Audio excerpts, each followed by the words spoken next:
सकलोदधारणे शिवे कुपुत्र जायेत क्वचिदपि कुमाता न भवेति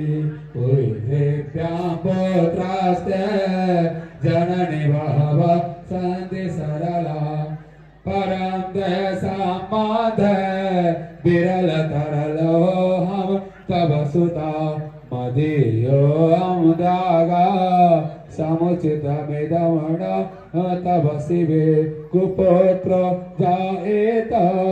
क्वचिदपि कुमाता न भवति जगन्मातर्माता तव चरण सेवा नरचरिता नवादत्तं देवे द्रविणमपि भूयस्त्वमया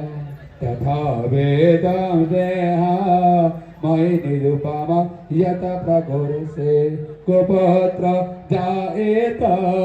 क्वचिदपि कुमाता न भवति परित्यक्ता देवा विविध विध सेवा कुलतया मया पञ्चाशासिते धिकमपणिते तु पयसि इदानीं चेणमाद तव यदि कृपा नापि भवविता निरालम्बो लम्बोद जननि कमयामि शरणा स्वपाको जलपाको भवति